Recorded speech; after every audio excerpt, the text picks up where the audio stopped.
बोलती पुस्तके. ज्यांना वाचनाचा नाद त्यांना बोलती पुस्तके घाली साद. आमचं चॅनल सबस्क्राईब करा आणि सबस्क्राईब करायला इतरांनाही सांगा. नमस्कार श्रोते मित्र हो, बोलती पुस्तके सादर करीत आहे ज्येष्ठ लेखक गदी माडगुळकर लिखित एक कथा, व्यथा. स्वतःच स्वतःला हसावं असा तो काळ होता. प्रापंचिक चिंतांनी डोळे भणाणून गेले होते. बाहेरून सत्कारांचा वर्षाव होत होता. लोकप्रियतेला उधाण आलं होतं. प्रत्येक दिवसाच्या प्रत्येक डाकेनं आमंत्रण येत होती. आमच्याकडे व्याख्यानाला या, आमच्या अमक्या समारंभाचं अध्यक्षस्थान स्वीकारा, आमच्या तमक्या वास्तूचं उद्घाटन करा, स्नेहसंमेलनाला या, व्याख्यानमाला गुंफा, मार्गदर्शन करा. महाराष्ट्रातील मोठी माणसं एकाएकी नाहीशी झाली होती की मला खरोखरीच मोठेपण आलं होतं हेच कळेनासं झालं होतं. खरं सांगायचं तर मी अगदी त्रासलो होतो. अकारण व्याप इतके वाढले होते की व्यावसायिक कामांना हात लागत नव्हता. कमाईत खंड पडला होता. प्रपंचाचा गाडा अक्षरशः अडला होता. घरचा खटला मोठा. कुणाच्या फीज थकल्या होत्या, कुणाला महाविद्यालयात आखलेल्या सहलीत सामील व्हायचं होतं, कुणाचा विवाह यावर्षी करणं आवश्यक होतं, तर कुणाची प्रकृती एखाद्या मोठ्या डॉक्टरला दाखवणं भाग होतं. रोज येणारी डाक वाचणं हा एक अनुभव झाला होता. एखादं पत्र म्हणे, तुमच्यासारखा थोर कादंबरीकार मराठीत निर्माण झाला हे मराठी भाषेचं भाग्य. दुसरं पत्र लगेच ओरडे, गेल्या 3 महिन्यात आपण हप्ते भरले नाहीत, ते त्वरित भरा, नाहीतर कायदेशीर इलाज करावा लागेल. एक पत्र पर्वत शिखरावर नेऊन बसवी तर दुसरं पातळात फेकून दे. व्यवसायातले मित्र म्हणत, तुम्ही हा जनता संपर्क टाळा, नाहीतर काम मुळीच होणार नाही. संबंध शिथिल होतील, नावावर धूळ साचेल, पुन्हा बाजार मिळणार नाही. माझं मरण मला कळत नव्हतं असं नाही, पण सन्मान करणाऱ्यांना निराश करणं मला साधत नव्हतं. मस्तकातील भनभन बरोबर घेऊनच मी वन वन भटकत होतो. भाषणं करीत होतो, हार स्वीकारित होतो, पाहुणचार घेत होतो. आज पुणे तर उद्या कोल्हापूर, उद्या नागपूर तर परवा चांदा. मराठवाडा काय, कोकण काय, गोवा काय आणि बृहन महाराष्ट्र काय. माझ्या पायांना जणू चक्र लागली होती. कुठं रेल्वेने, कुठे एस टीनं, कुठे विमानानं तर कुठे मोटरनं मी आपला प्रवास करीत होतो. माझी एक कादंबरी नुकतीच प्रसिद्ध झाली होती. ती लोकांना फार आवडली होती. तिला एक पारितोषिक मिळालं होतं. लोकांना आनंद झाला होता आणि मी त्या आनंदाच्या आवर्तात गवसलो होतो. दगदग फार झाली होती.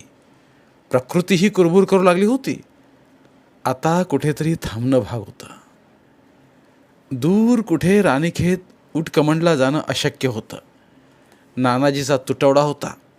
घरात लपून राहणं दुरापास्त होतं, म्हणून मी मुंबई गाठली होती. नवं काही लिहिणं भाग होतं. लेखनाचा व्यवसाय होऊ शकत नाही हे अनेक वडीलधाऱ्यांनी सांगून देखील मी तोच व्यवसाय करीत होतो. लेखनानं नाव मिळतं, दाम मिळत नाहीत, हा अनुभव मी रोज घेत होतो. माझा मुक्काम मुंबईत होता.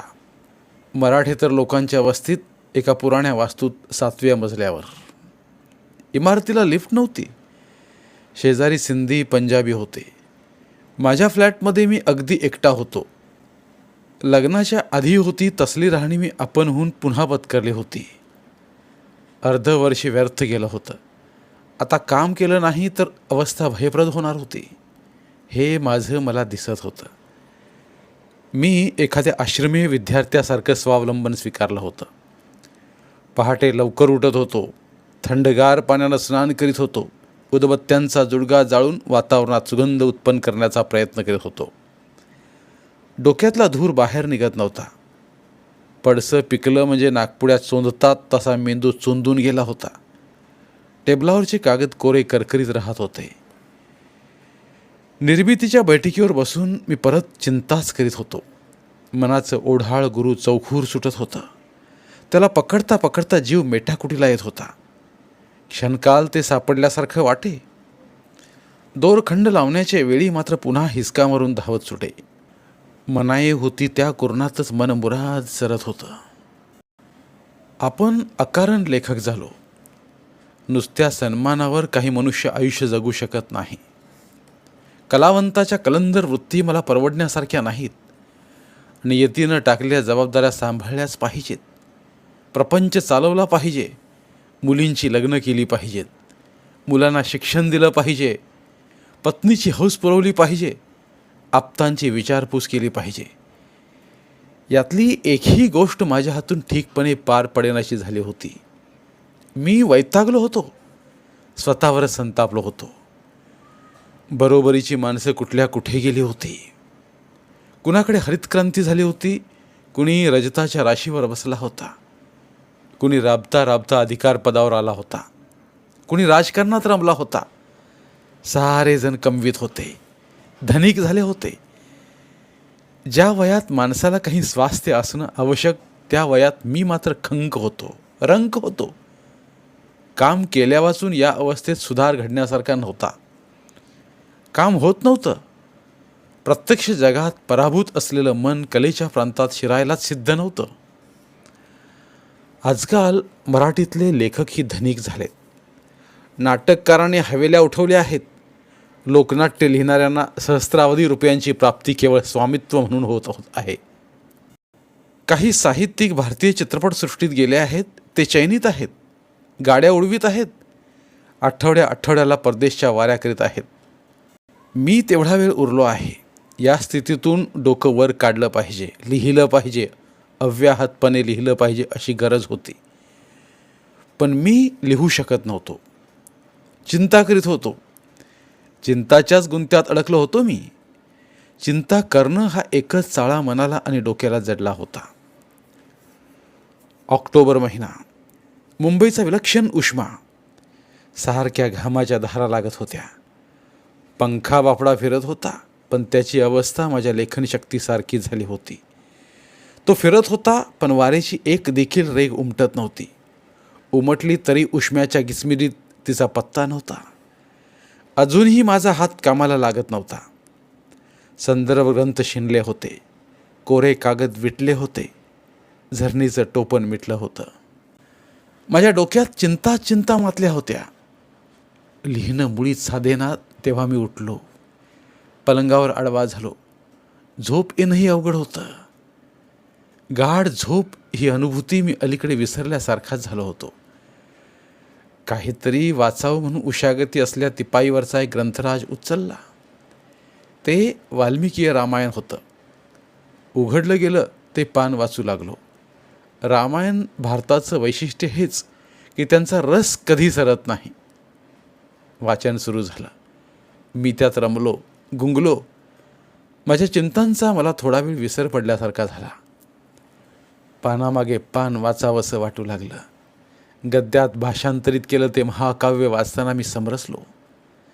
श्रीरामासारख्या पुरुषोत्तमाशी मी एक क्षुद्र माणूस स्वतःची तुलना करू लागलो. ते आर्ष महाकाव्य वाचताना देखील माझी मनस्थिती पुन्हा आपलेच सूर वाजवू लागली. आधी वनवासी, त्यात प्रिय पत्नी नाहीशी झालेली. राजवस्त्र नाहीत.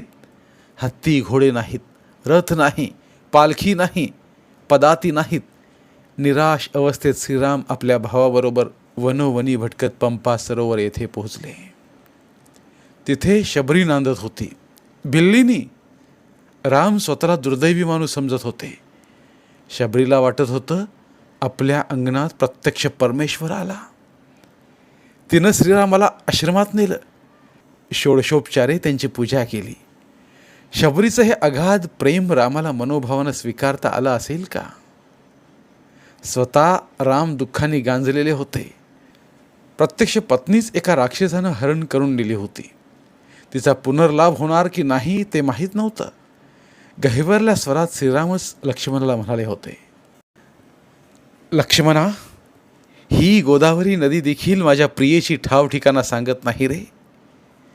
राजा जनकांची भेट झाली तर मी त्यांना काय सांगू? जानकीच्या मातेला मी काय निवेदन करू? मी राज्यहीन झालो. भावंडापासून दूर झालो. आता सीतेला अंतरलो. लक्ष्मणा, तिच्याविषयीच्या चिंतेनं मला झोप लागत नाही. रात्री भयंकर दीर्घ वाटतात, संपता संपत नाहीत. श्रीरामाला हसावं लागलं असेल, वरदहस्त उंचवावा लागला असेल. श्रीरामानं तसं केलं नसतं तर शबरीला मुक्ती मिळाली नसती. पण श्रीरामाचं काय? त्यांना स्वतःच्या दुःखाला कसा काय आवर घालता आला? पत्नीचा ठाव ठिकाणा त्यांनी झाडांना विचारला, नदीला विचारला. तीही माणसंच होती. झालं. माझं वाचन तिथेच अडकळलं. पुन्हा पेटून गिचमीट सर्वांगावर उष्णता आणि हुळहुळणारा घाम डोक्यात गेल्यासारखा झाला. विचार चिकट झाले आहेत असं वाटू लागलं. एक पाखरू तरी घुमू लागलं. त्याचा आवाज अत्यंत कर्णकटू वाटला. मनात आलं, एके दिवशी एक एअरगन घ्यावी आणि इथे या फ्लॅटमध्ये येणारे सारे पारवे मारून टाकावेत. पारव्याच्या मांसानं म्हणे अर्धांगवायू झालेल्या रोग्याला आराम पडतो. मेंदू निकामी झालेल्या माणसाला कशाचं मांस घ्यावं लागतं कोण जाणे. प्रश्न उमटला आणि कोणीतरी मेंदूतील चक्रच खटकन बंद करून टाकलं. विजेचा पंखा थांबला. बहुतेक विजेचा प्रवाहच बंद पडला असावा. तो बंद पडला आहे की काय हे पाहण्यासाठी उठावं लागणार होतं. मी उठलो नाही, तसाच पडून राहिलो. उष्मा होणारच होता, घाम पिडणारच होता. चिंता चुकत नव्हत्या. नवं सुचत नव्हतं, बसवत नव्हतं, झोपही येत नव्हती. खिडकीतून आभाळ दिसत होतं, निळभोर रखरखीत. पांढऱ्या ढगाचा देखील टिपूस नाही. एका ढांगुळ्या माडाचा शेंडा मान वर करून आत पाहत होता. ती मान देखील हालत नव्हती. त्याचे केस उडत नव्हते. चित्रातल्या माणसासारखा तो स्थिर होता. माझं डोकंही अगदी रिकामं झाल्यासारखं झालं. रिकामं, कोरडं, ठणठणीत. फक्त आत घामाची हुळहुळ.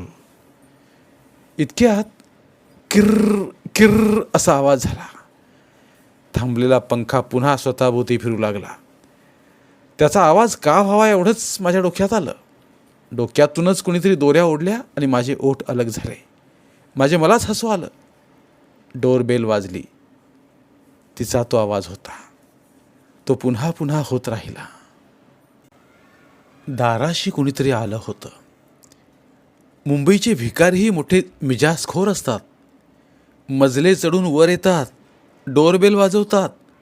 दार उघडलं गेलं की देणेदारासारख्या रुक्ष शब्दांत म्हणतात, एक 10 पैसे द्या साहेब, गरीब माणूस आहे मी. रद्दीवाले, फेरीवाले, जरी पुराणेवाले, कुणीही डोरबेल वाजवतोच. बेल पुन्हा वाजली. आता उठणं भाग होतं. उठवत नव्हतं तरी मी उठलो. अंग दुखत होतं, डोकं तर सुन्नच होतं. चडपडतच मी प्रमुख दाराशी आलो. डाव्या हाताच्या खिडकीची दारं बाहेरच्या बाजूला उघडी झाली होती. एका कवाडावर तो पारवा बसला होता. त्याच्या शेजारी त्याची मादी होती. दुपारच्या भयान वेळी चांदण्यात चालावं तसं त्यांचं प्रेमगीत चाललं होतं. गुटुरघू गुटुरघू. पारवा आणि डोरबेल यातून अधिक कर्कश आवाज कोणाचा होता तो बंद करण्यासाठी मी धावलो. दाराची खिट्टी गच्च झाली होती. बंद दारावर हात दाबून ती बाहेर लोटल्यासारखी केली तेव्हा खिट्टी निघाली.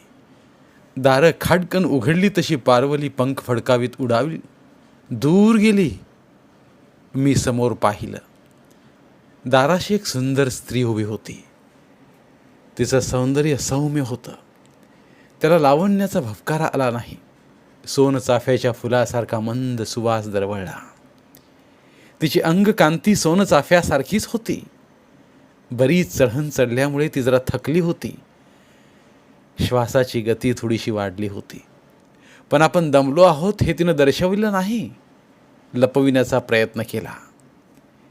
एवढ्याशा रुमालानं तिनं त्वरेनं आपलं कपाळ टिपलं आणि हात जोडून ती म्हणाली, माफ करा हं, न कळवता आले मी. या ना, आत या, मी म्हणालो व दारातून बाजूला झालो. ती आत आली. वारा मुळीच नव्हता तरीही एक गार झुळूक आल्याचं जाणवलं. मी दार लावणार एवढ्यात ती म्हणाली, राहू देत उघडं, भाऊ येत आहेत. भाऊ? भाऊसाहेब जोशी, प्रतिनिधीचे संपादक. अच्छा अच्छा. भाऊसाहेब भला माणूस होता. त्याचा माझा उत्तम परिचय होता. तो आजन्म ब्रह्मचारी, सर्वोदयी. मग ही त्याची कोण? बहीण? माझ्या मनात प्रश्नोत्तरी सुरू झाली. मी आपट्यांची बहीण. बैठकीच्या खोलीकडे जाता जाता तिनं आपली ओळख सांगितली. आपटे? आपटे म्हापशाला खाण आहे त्यांची, आयर्न ओर. हां हां, भैयासाहेब आपटे. त्या आपट्यांचा आणि माझा चांगला परिचय होताच. या स्त्रीसारखा सुंदर चेहरा, असंच मनमोकळं हसू. फरक एकच, या स्त्रीचे दात पांढरे स्वच्छ. भैयासाहेबांच्या काही दातावर सोन्याचे मेखा मारलेले आहेत. आपट्यांची माझी चांगली ओळख. मडगावला गेलो होतो तेव्हा भेटलो होतो. त्यांची बहीण मी, सुहासिनी भावे. या. त्या बाई आणि मी माझ्या बैठकीच्या खोलीत गेलो. त्या हसत होत्या, पण त्या हसण्यात मर्यादा होती. एकूणच त्या बाईचं दर्शन सुरेख आणि संयमी होतं. तशा वयानं त्या प्रौढ असाव्यात, पण प्रौढत्वानं लावण्याची कोळी हरवलेली नव्हती. त्या एक सुरेख शेवाळी रंगाचं पातळ सकच्छ नेसलेल्या होत्या. त्या पातळावर पांढऱ्या जरीच्या पुसट चौकटी होत्या. मिळत्या रंगाची पण थोडी गडद अशी चोळी त्याने अंगात पेहरली होती. त्या चोळीवर एकच एक मोत्यांचा हार होता. पावडर, ओष्टरंग असली प्रसाधनं त्या मुळीच वापरीत नसाव्यात. त्यांच्या रूपातलं सुरेखपण अस्सल होतं. पाहणाऱ्यानं पाहत राहावं, पण डोळ्याला डोळा भिडताच नजर झुकवावी असा त्याचा थाट होता. त्या आणि मी अमोरासमोरच्या आसनावर विसावलो न विसावलो तोच भाऊ जोशी आले. या, मी म्हणालो. भाऊ नेहमीसारखेच कसल्या तरी घाईत असल्यासारखे दिसत होते. न बसताच ते आपल्या पद्धतीने बोलू लागले. या भावे वहिनी, बाळासाहेब भाव्यांच्या पत्नी. भाव्यांची बदली झाली नुकतीच दिल्लीला. या इथे असतात. महिला समाजात व्याख्यानाला बोलवायला आले आहेत तुम्हाला. झालं. नको तेच पुन्हा वाढून आलं. त्या बाईंच्या विषयी वाटलेला सद्भाव एकाएकी विचलित झाला. भाऊ जोशांचाही संताप आला, पण करतो काय? लांब लांब केस असलेल्या आपल्या पापण्या उंचावून सुहासिनी बाई माझ्याकडे पाहत होत्या. नकार देणं अशक्य झालं मला. केव्हा? बुधवारी. पुढच्या? हो. मग ठीक आहे. कार्यक्रमाची जागा वगैरे मी विचारून घेतली. त्याने आभार मानले. जाताना म्हणाल्या, समारंभ उरकेपर्यंत संध्याकाळ होईल. होऊ द्या. जेवण घ्यायचं आमच्याकडे. हं. पण काय? भावेसाहेब इथे नाहीत ना? नसेनात. मी आहे, माझा मुलगा आहे, भाऊ आहेत. मी यांच्याकडे राहतो गेली 5-7 वर्ष. ठीक आहे. थँक्स. त्या पुन्हा म्हणाल्या. गडबडे भाऊसाहेब आणि ती सुहास्य वदना पुरंदरी दोघंही निघून गेले. मी दार बंद केलं. वाटलं स्वतःच्या 2 मुस्कुटात मारून घ्याव्यात. ज्याचा पुरा कंटाळा आला आहे, ज्याच्यामुळे आपल्या कामात खंड पडतो, ते मी नव्यानं कशासाठी स्वीकारलं? मेंदूत खदखद झाली. मीच मला हसलो. त्या बाईसाठी? हॅट हॅट हॅट काय? माझ्या मित्राची बहीण आहे ती. नाही कोण म्हणतं, पण तिच्या येण्यानं आनंद वाटला. कंटाळा होतास ते पुन्हा करण्याचं अभिवचन देऊन टाकलंस. गोष्ट खरी होती. एका भेटीनंच त्या बाईविषयी माझं मत चांगलं झालं होतं. ती स्त्री खरोखरच भाग्यवान होती. माहेर श्रीमंत, सासर धनिक, प्रौढ वयातही मोहक राहावं असं सौंदर्य, पती मोठा अधिकारी, मुलगा आहे, एखाद्या त्यागी कार्यकर्त्याला वर्षानुवर्षे आसरा देण्याइतकं औदार्य आहे, समाजसेवा करण्याइतकी उसंत आहे. त्या पुढचा 6 आठवडा मी त्या बाईविषयीच विचार करू लागलो. असा विचार करता करता मनातला बैल उगाच उंडारला, उलटा चाल करू लागला. या स्त्रीलाच साऱ्या सुखाचा का लाभ व्हावा? ती सुंदर का असावी? तिचंच सौंदर्य सदा टवटवीत का राहतं? तिलाच योग्य पती का मिळावा? संख्येनं अल्प असून तिचंच संतान सुदृढ का असावं? समाजकार्याची हौस तिला वाटणं अगदी स्वाभाविक आहे. आम्हाला नाही वाटत. उष्मा कमी झाला नाही, घामाची खाज कमी झाली नाही, माथ्यातला गोंधळ निवळला नाही. लिहिण्याचं अडकलं ते अडकलं. आठवडा संपला आणि तो बुधवार उजाडला. सकाळपासून दिवस जळत राहिला.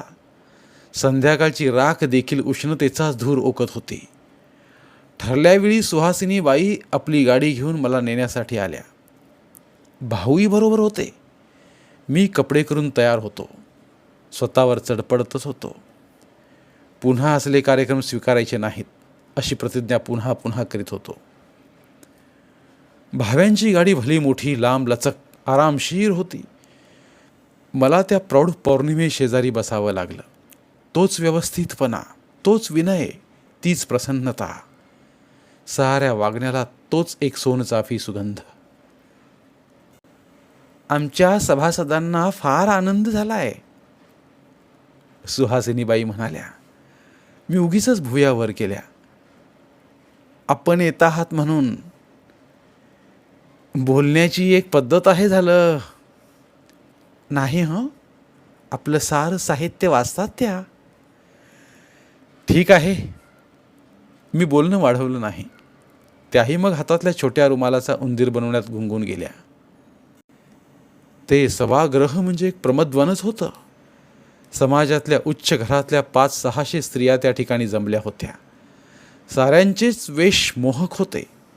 इंद्रधनुष्य आणि वीज यांनी जणू त्या सभेचं सर्जन केलं होतं. निरनिराळ्या छटाने रंगवलेले ओठ, निरनिराळ्या पद्धतींची नेसणी, अनेक गती, काही मंद, काही जलद.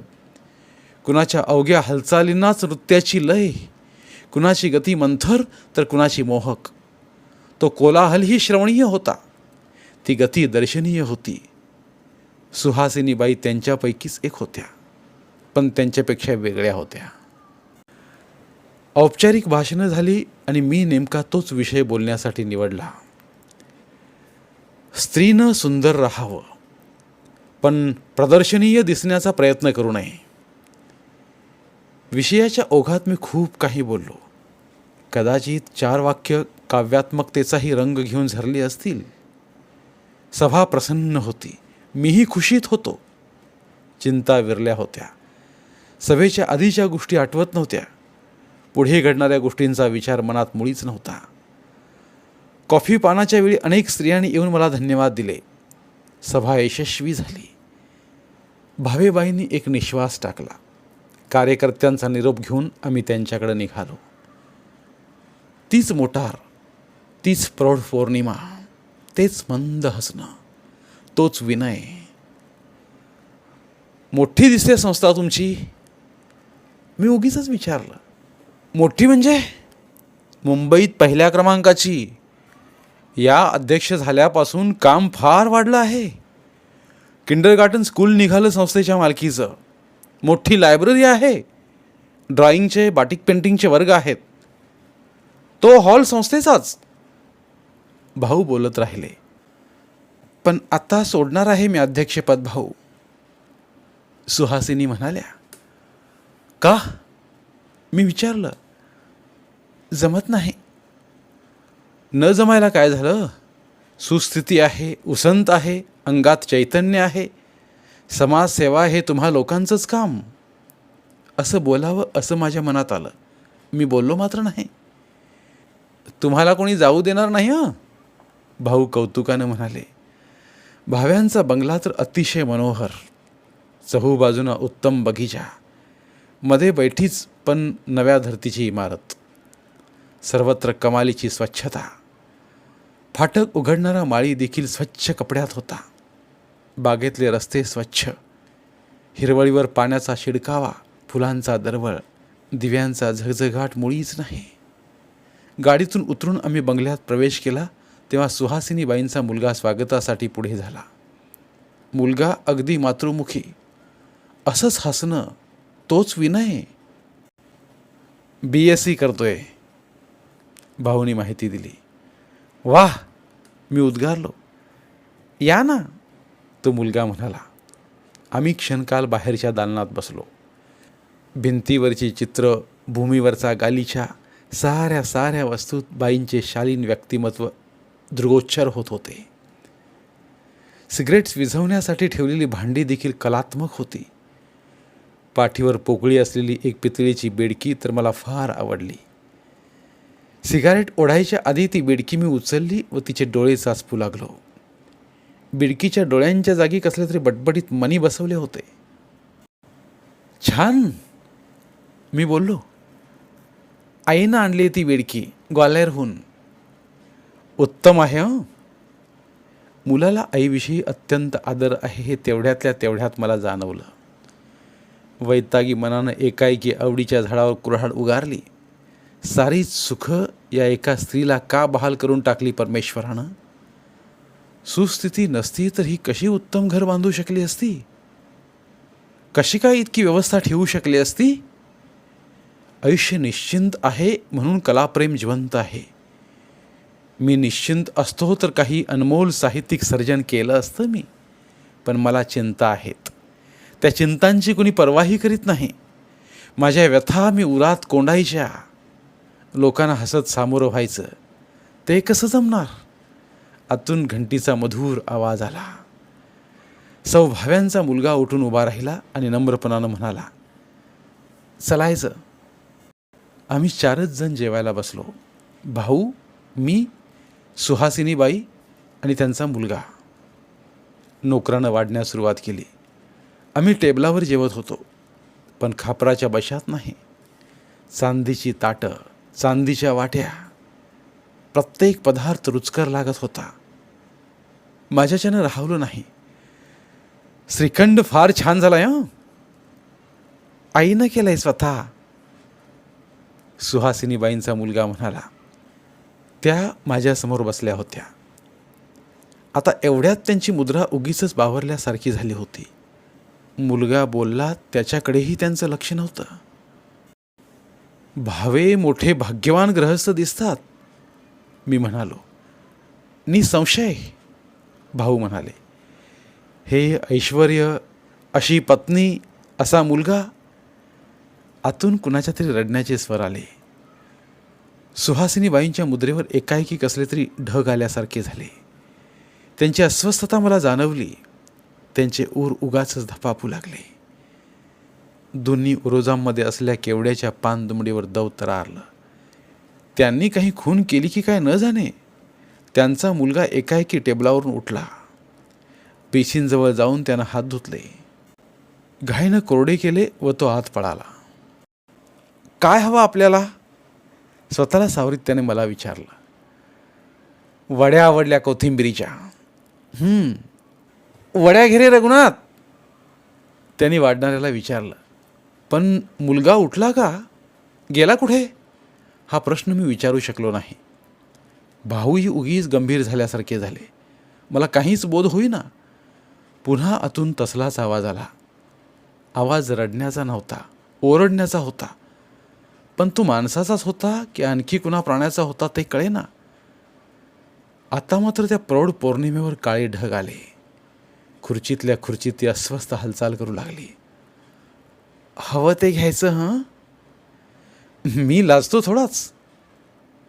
बोलण्याचे प्रयत्न होत राहिले, पण संवाद रंगला मुळीच नाही. एका सुखद सुसंगत कथेला उगीच रहस्य कथेची कळा आली. जेवण होईतो सुहासिनीबाई उठल्या नाहीत. त्यांचा मुलगाही परतला नाही. तो आवाज सारखा येतच राहिला. मीही अस्वस्थ झालो. हात धुतले, पुसले. भाऊ, सुपारी द्या ना त्यांना. निर्व्यसनी भाऊनी सुपारीचं भांडं शोधलं आणि बाई लगबगीनं आत गेल्या. जाताना घाईनच म्हणाल्या, आले हां. बाहेरच्या दालनात आम्ही दोघेच बोलत बसलो, मी आणि भाऊ जोशी. कोपऱ्यातल्या साईड बोर्डवर एक गमतीचं झाड होतं. त्याला मक्याच्या लाह्या लागल्या होत्या, फुलं लागावीत तशा. चांगली आहे कल्पना, मी म्हणालो. खेड्यातली, या खेड्यातल्या आहेत वहिनी. बाबळीच्या काट्यांना मक्याच्या लाह्या खोचल्या आहेत. खेड्यात मंगळागौरीला करतात असली झाडं, शोभेची. झालं. आमचं बोलणं मध्येच खंडित झालं. भाऊंसारख्या निवृत्त माणसालाही अस्वस्थ आली हे मला पुन्हा जाणवलं. थंड वाटतं नाही तर? मीच प्रश्न विचारला. पश्चिमेचा वारा येतो ना समुद्रावरला? कोजागिरी चांगली साजरी होत असेल. गेल्या वर्षीच रात्रभर गाणं झालं होतं. भावेसाहेब इथे होते तेव्हा. पुन्हा शांतता. भाऊही काही बोलेना. जायचं असेल तेव्हा सांगा, गाडी तयार आहे, दाराशी आलेला ड्रायव्हर म्हणाला. मी उठलो. जाऊया आता. वहिनी, वहिनी, भाऊनी हाका मारल्या. 3-4 हाका मारल्या तरी आतून उत्तर आलं नाही. तो आवाज मात्र येत राहिला. थोड्या वेळाने सुहासिनीबाई लगबगीने बाहेर आल्या. तेच हसू, तीच प्रसन्नता, तोच संयम. निघालात? आता साहेब आले म्हणजे या. त्यांना फार आवडतं आपलं साहित्य. मी हात जोडले. बाईंनीही हात जोडले. मी पोर्चकडे वळलो. तुम्ही पोचवायला जाता भाऊ? स्वभावे जोशींना म्हणाल्या. कशाला, ड्रायव्हर सोडून येईल की. असं कसं? मीच आले असते. काही नको, मी उत्तरलो. ड्रायव्हरनं दार उघडलं. मी आत बसलो. भाऊ चटकन माझ्या शेजारी बसले. गाडीनं वेग घेतला. बराच वेळ आम्ही एकमेकांशी काहीच बोललो नाही. आतल्या बाजूनं येणारा आवाज, मुलाचं मध्येच उठून जाणं आणि भावेबाईंची अस्वस्थता याचाच विचार माझ्या मस्तकात चालला होता. भाऊंना विचारणंही बरं दिसलं नसतं. मी स्वस्थ बसलो. सिगरेटही नव्हती खिशात. भाऊकडं असणं शक्यच नव्हतं. माझी अस्वस्थता भाऊंच्या लक्षात आली. सिगरेट पाहिजे ना? वहिनींनी उंच सिगरेट आणून ठेवल्या होत्या तुमच्यासाठी. विसरल्या त्या? भाऊ, एक विचारू का? मला माहीत आहे तुम्ही काय विचारणार ते. भाऊ थोडंसं थांबले. मग मंदपणे बोलू लागले. वास्तविक ते फार त्वरेने बोलतात. शब्दाचा पाय शब्दात अडकतो आणि अर्थ भुईसपाट होतो. आता ते हळू बोलत होते. शब्द न शब्द स्वच्छपणे बोलत होते ते. तीच एक व्यथा आहे यांना. नाहीतर या स्त्रीसारखी सुखी स्त्री नाही जगाच्या पाठीवर. व्यथा जन्माची. जन्म संपण्यापूर्वी ती व्यथा संपेल तर बरं. भाऊंचा स्वर कडू झाला होता. मी बोललो नाही, काही विचारलं नाही. तेच सांगू लागले. हा मुलगा आहे ना त्यांचा सतीश, त्याच्या पाठीवरची एक मुलगी आहे. 16 वर्षांचं वय झालं तिचं. तिला चालता येत नाही, बोलता येत नाही, नुसती रडते. तिचाच होता का तो आवाज? हां. तिचं बौद्धिक वय तर अजून 5 वर्षांचंच आहे. काय म्हणावं, काय बोलावं तेच मला सुचेना. माझ्या व्यथा या मानानं सामान्य होत्या. त्या व्यथेची कळ भयंकर होती. एका मातेच्या मनाचा विचार केला तर ती व्यथा फारच भयंकर होती. जन्माची व्यथा. कदाचित जन्म संपेल आणि ती व्यथा मागे राहील. ती व्यथा मागे राहील. धन्यवाद. पुन्हा भेटूया एका नवीन कथेसह. मराठीतील प्रतिभावंत लेखकांचं साहित्य, कथा, कादंबऱ्या ऐकण्यासाठी आमचं बोलती पुस्तके हे चॅनल सबस्क्राईब करा. आणि मराठी साहित्याचा प्रसार करण्यासाठी प्रत्येक मराठी माणसाला सबस्क्राईब करण्यासाठी आवाहन करा. आणि बोलती पुस्तके या साहित्य चळवळीत सहभागी व्हा. आपले पुन्हा एकदा धन्यवाद.